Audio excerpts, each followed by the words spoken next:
I'm Joe. I'm an alcoholic. Hey, Joe. It's good to be here back again. I was reflecting when Martha asked me to come. It's kind of hard to turn down someone like Martha, who, when I was here 2 weeks ago, preached about fornication. She took her clothes off. How can you say no?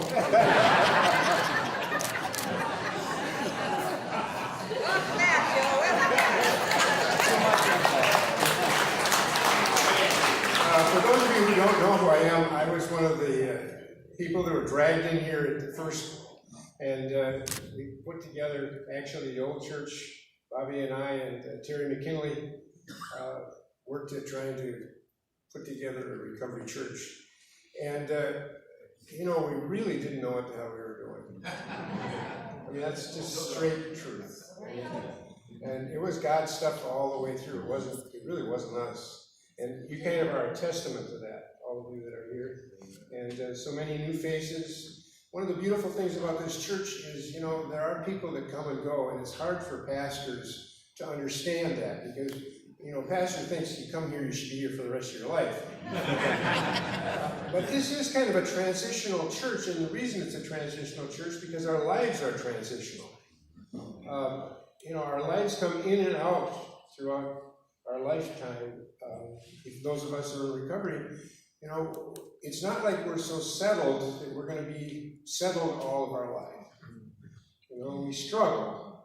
And in that struggle, sometimes we move, sometimes we stay, sometimes we find God in different places.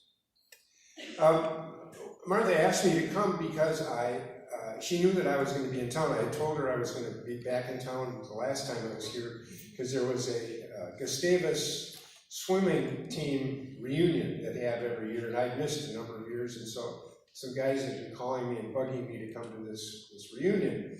So I went to this reunion yesterday. This doesn't have anything to do with the sermon, but I got to share with you. Before we need the program of recovery, there are certain clues in our life that sometimes we forget, but generally those people who are not like us, in other words, normies, remember and remind us of some of the things that we've done. And so the story was told, and I must confess there was some sense of truth to it amongst all of these old people gathered together who were swimmers at the swim team, that there was a particular freshman who was 17 years old who came to Gustavus and was swimming the first semester and then decided that he would imbibe a little bit too much the second semester until eventually they asked him to leave. Unfounded, of course, but they told this story. A number of us had been out all afternoon drinking beer and decided that we probably should have been studying for a biology test that was the next day. But instead of that, we decided we could probably steal the test if we broke in to the science building. But we didn't know exactly how to do that until we really figured out that probably there were tunnels all underneath Gustavus Adolphus, and if we went through the tunnels, we could get into the biology building, and we would know where we could find the biology test. And so that's what we did. In the tunnels where we had a map that had been passed on by other men in our dormitory, who might have been doing the same thing before. And we went in. I don't even remember if we got the test or we didn't get the test, because that's not the part of the story that I remember. The part of the story I remember is being chased by the Pinkerton, which were the police on campus, in the tunnels. And I was the last person coming through, and I had gloves on, and there was these little light bulbs hanging in this tunnel, and big, huge pipes, that were all over. And as I come through, I'd hit the light with my covered fist, and the light would go out, and the Pinkerton who were chasing us didn't have flashlights. And they would be the sound of them hitting those pipes in the tunnel. Every once in a while I'd stop and laugh. And then keep going. Now, okay, so, story's about done. We get through. Next morning there's a knock on the door, and I at the dorm, and I open up the door, and there's a Pinkerton man standing there and said, the president of the college would like to speak with you. And I thought, well, it'd probably give me an award for some great thing I had done. So I went to Dr. Carlson's office, and he said, we're not sure that it was you in the tunnel last night, because we don't have any pictures or any proof, but we're pretty certain that it was you because you're so tall, and you barely fit in the tunnels. So we've decided that you're not going to be coming back to Gustavus again, and you will be terminated from this place. And so it was my last day at Gustavus, which is so ironic because of the next story. About 15 or 17 years, somewhere in there later, I was in the chapel of Gustavus, and I was being ordained elder. And as I knelt down to have my hands put on me to be ordained elder, I realized I was standing right over a tunnel. The irony of addiction. The irony of addiction. Well, that's not why I really came, but I was thinking about that yesterday, how tremendous our lives change in this program.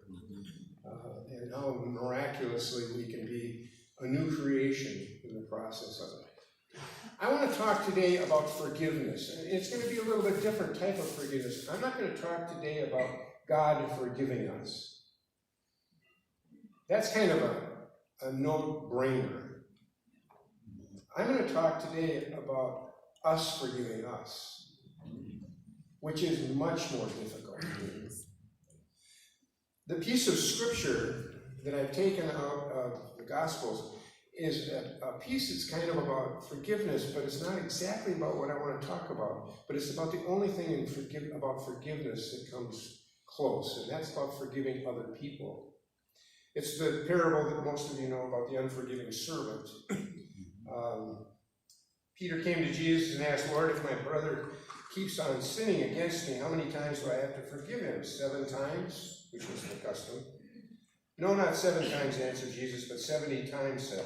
Because the kingdom of heaven is like this. Once there was a king who decided to check on his servants' accounts. He had just begun to do so when one of them was brought in who owed him millions of dollars.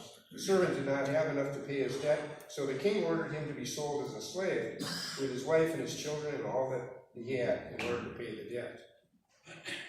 The servant fell on his knees before the king. Be patient with me, he begged, and I will pay you everything. The king felt sorry for him, so he forgave him the debt and let him go. But then, you know what the story is. He goes out and tries to collect the debt from somebody who owes him barely nothing. He hadn't forgotten that his life needed to be changed when he received forgiveness. The Greek word for forgiveness is pay back what is owed. That's what the Greek word, if you look at the text, that they all would have known that he really owed this back, but it was forgiven, the amount of money. The question for me always is I think it's fairly easy to be forgiven about things and to forgive other people. We don't often forget, but we understand a God of love. And now maybe other people that surround us or different people around us don't understand that same thing and carry around a grudge for the rest of their lives about us, that Pinkerton guy. But the issue for us in the program is to understand that we are forgiven about the things we have done. Whether you really believe that or not depends upon this next step. And that is forgiving yourself. which is much more difficult to do. There's the old story about the drunk that gets sober and cleans up his life and does really good for a long time, and he dies and he goes to the pearly gates, and there he meets Peter at the pearly gates and with a big book of life, and he introduces himself, and Peter goes through and doesn't find his name in there. And so he said, well, what is that book? And he said, well, it's a book of life. And so what is that book of life? And he said, it's a listing of all the bad things that people have done. And the drunk said, the recovering drunk said, well, I must be in there. I did all those bad things and I robbed a bank. No, it's not there. He said, well, I was an abusive parent. Oh, no, your name isn't under that. So he kept going on through thinking about the different things that he had done wrong in his life, out of recovery and in recovery, and he wasn't listed. And so the man was quite confused. How could I not be in there? And so he said to Peter, well, why is it that I'm not in there after all the bad things I've done? And St. Peter said, did you ask for forgiveness? And the man said, well, yeah, probably. He said, God forgives much better than you. So I think to myself often, it's much easier to accept God's love because we really do believe in a God of love. It's much more difficult to forgive ourselves for the things that we've done that hurt those around us. The biggest need that I have to forgive myself about is to accept my brokenness, to understand that in my humanity I am a broken person. Whether I'm in the program or out of the program, I still am broken. I might be healed of much of my brokenness, but I still carry some around, some of the scars of what I've done or thought or acted out on. Acceptance of self is one of the most difficult things we have in this program. We are called upon to change the worry and dread of who we are and the self-loathing of what we've done. To understand that we still, in that brokenness, are a beautiful gift of love. Gandhi once said, the weak can never forgive. Forgiveness is an attribute of the strong, especially forgiveness of ourselves. Brings up a tremendous amount of strength of who we are inside. We have to understand what we have done may be bad, but that we are not bad. Even in recovery, we still do things that we stop and we say to ourselves, oh, I wish I hadn't done that, or I wish I hadn't said that, or I wish my life was different. Even in recovery, sometimes we still do those bad actions, but we are not bad people. We struggle with our badness, but we are not the bad. God, give me the serenity to accept the things I cannot change, my past, the courage to change the things I can, my attitudes and actions, and the tremendous wisdom to know the difference between those two. Because most of us carry around this big chain of our past, of the crap that I did. And that chain gets heavy and heavy until we let go of it ourselves and understand we are this beautiful gift from God that may do bad things, but we are not bad people. So, forgiveness. Has the power of my past still carried my life today? Are there things in my life that I still wonder and care about? And I'm going to give an illustration of one that I struggle with all the time, and that's controlling women. Now, I understand that might be a somewhat universal issue in the program. I'm not sure. But it's not about the women in my life. It's about me with my mother. And I have this theory about this. This probably doesn't have much. You're going to kind of say, well, yeah, you are sick, John. I had a wonderful mother, a great mother. I think I heard when I was probably 3 or 4 years old when she said, "Big boys don't cry," I heard that you should never cry. You should never show your emotions. You should never feel. Did she mean that? Well, of course not. What I heard was I was wrong. My feelings were bad. And so the rest of my life has been a struggle when someone tells me something that I interpret as controlling. It isn't true. Most of the time, it's what I'm interpreting. I have not forgiven and searched in that past enough to understand when that happens, not to react. But what I did learn in the program, after going through the steps, I did learn in the program that I don't have to continue to live there when I understand it. And so the bell goes off in this small little brain of mine when I go and growl a little bit to understand it's never about them. It's never about them. Those of you that have been here throughout the years have heard that over and over and over again, because it's my struggle that I have all the time. It's never about them. It's about what's going on inside of me that is the issue, interpersonally. And for me, that illustration of my mother is a classic illustration. She was a wonderful, loving person. And she probably said something that I don't even remember, but I still carry that scar along with me. And need to have a program of recovery when those things happen to understand how I can live today with joy. I don't know what your issue is. I know a lot of them. But I understand that forgiving ourselves is one of the hardest things in the whole program to do. I want to talk a little bit about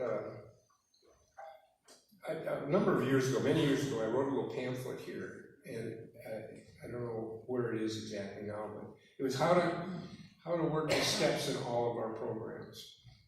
And what basically was a little booklet about taking the steps honestly about whatever is going on in your life. Not alcohol and drugs necessarily, and not the drunk husband or wife you have that's using.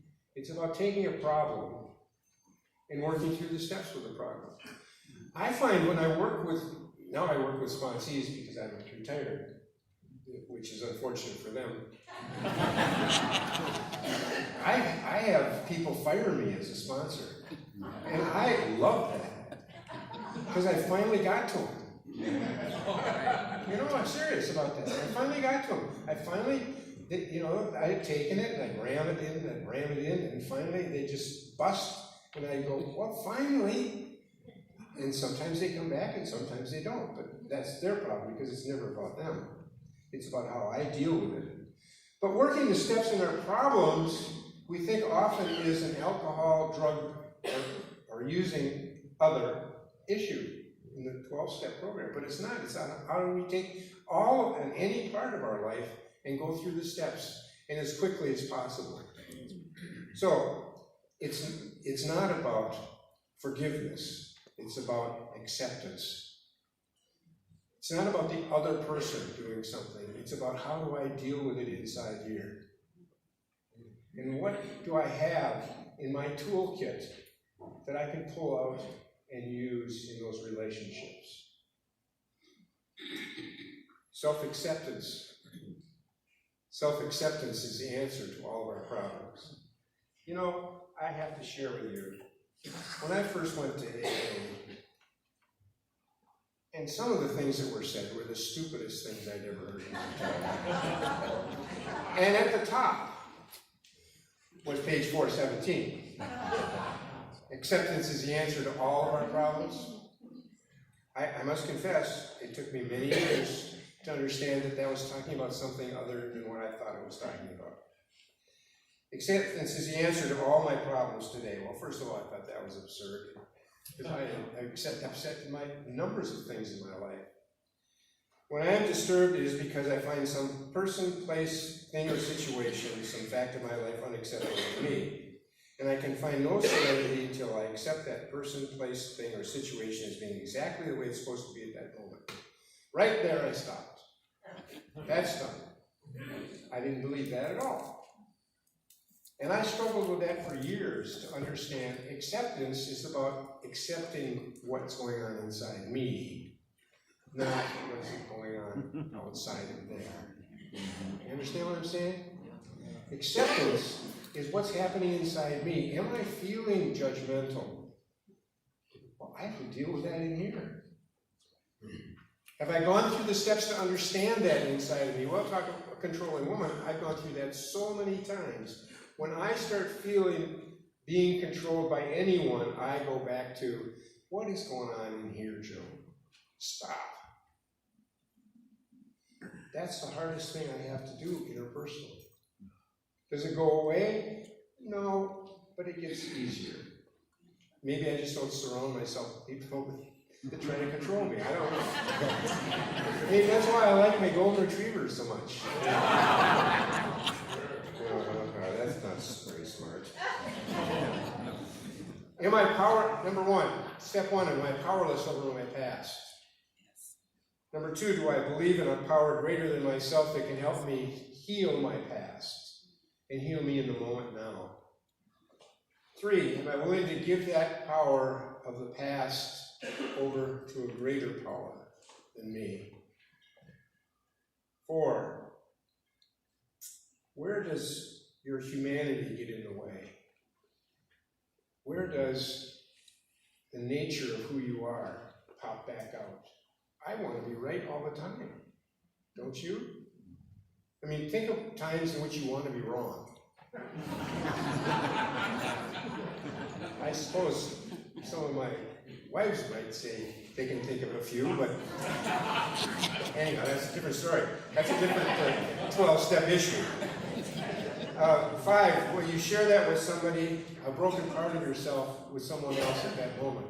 6, are you ready to have someone greater than you, remove those things that are still holding you back? Could you ask that power for that power, the real power you need? And going on through that, you can do that very quickly to understand what I really need to do and how I really need to work. And then the miracles happen. And the miracles happen where? Inside here. The power isn't as powerful. So we know about that acceptance saying, we know about the serenity. We have the tools that help us in order to see the miracles around us. I want to finalize with just 2 quick stories. One story many of you have heard, this story that happened at the old Recovery Church when Jesus came visiting. Remember that story? Because I'm sure I've told a number of times to Bobby. Bobby and I witnessed this together. A long time ago, many years ago, there was a young woman and her young daughter who were a part of our congregation. The young mother was in Al-Anon, and the daughter was an active user. And I don't know, she was probably 16, 17, probably something like that. And she died of an overdose. And so when I had the mother and father come in, they were divorced and they hated each other. And it ended up I had to talk to them separately. I mean, because they couldn't talk to each other. All they do is yell and scream. And so I separated them, we planned the funeral, we had all the planning done. And so picture this now in your mind about the old Recovery Church was somewhat like this, but it was packed with kids. And the casket was up in front, and everybody had done, the passing by the casket, and they closed the casket. And as my custom was, I would ask people, anybody here who would like to share a story about the young girl. And so many of the kids would get up sobbing and crying and tell stories about her. And she was a beautiful young girl. And so we went through the whole congregation, whoever wanted to share a story. And I looked up in the back in the narthex, and I saw a man walk in who was a street bum. You know, I mean, Steve, you understand what that is? Okay. And I gotta tell you, I knew him when he came in, and he's right. But this guy comes from the back and kind of wanders around, and I see him talking to Bob, and I'm thinking, who is that guy? I've never seen that guy before. And I was out in the streets some, and I knew the different people on the streets, and I'd never seen this guy before. And so Bobby had talked to him a little bit, and then I said, anybody else would like to share something? And in he walks.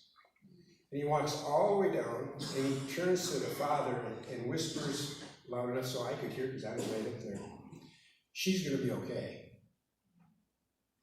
And turns over and goes to the mother and says, don't worry, don't worry. And turns around and walks out. Wow. The day Jesus came visiting. So, that's a story. But let me tell you another story that happened this week. I went to an AA meeting in Tower, Minnesota, which is part of my custom. And one of the guys there, Steve, is a man who used to teach school in the area. And his mother is dying. And I asked if it was okay if I could share the story. And he's really close to his mother, and he visits her every day, and she's just about, I mean, she's probably dead by now, because this was last Thursday.